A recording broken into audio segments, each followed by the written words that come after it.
Okay, hi everybody. We're out on the skis today on the Kawasaki Ultra 300 and my Yamaha VXR. You notice when I come back I've got everything open. The front hatch is open. We'll deal with the Kawasaki. The front hatch is open. I take the cover off to the ECU here. There's the cover down in there. And I take the back seat mount off. Doesn't matter what kind of ski, if you can open things up. I take this mount off here, the 4 bolts here. I've talked about this previously in other videos. And what I've come up with today is, obviously I mop up any water that's in the bottom of the hull with a sponge. And I've set up a fan here. And you can see I have a big piece of cardboard there. And that's obviously to deflect the air from the fan down into the engine. The intercooler, the engine goes through the front.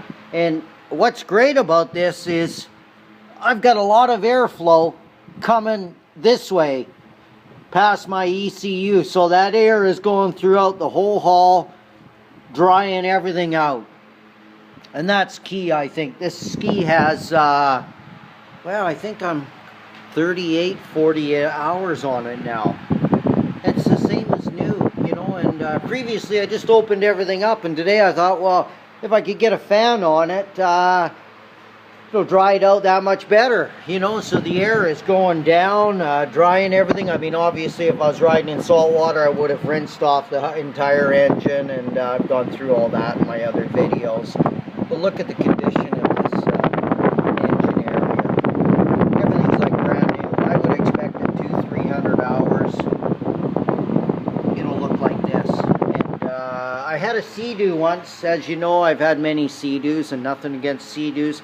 But I didn't know anything about airing them out. I would just shut the ski off, leave the seats on. I had no idea. And I mean, one of my supercharger hoses from the intercooler to the outlet going to the motor just kind of rotted after about 50 hours. And I asked the guys at the shop what could have happened. And they said a lot of moisture and heat in there can do a lot of damage. And so anyways, you see the cardboard deflector. You see how I've done that. That's just my idea.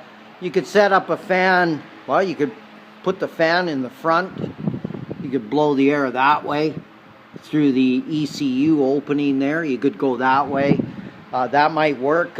You could set up a fan here, blowing down, or here, however you want to do it, or just on top, blowing downwards.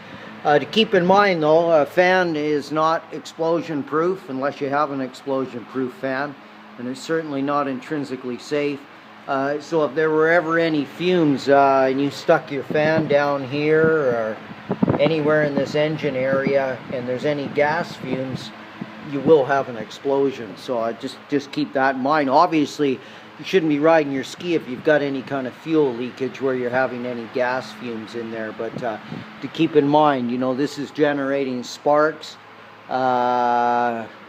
Anyways, I'm well ventilated here. I don't have the fan stuck down in there. I'd be a little bit nervous about sticking. I was thinking of sticking a small, tiny fan down in this area, blowing back that way to dry everything out. But I think this will do it. This is an industrial fan. It's moving a lot of air, and I'll probably leave it on. Maybe, because it is a big fan. Probably 3 hours with this.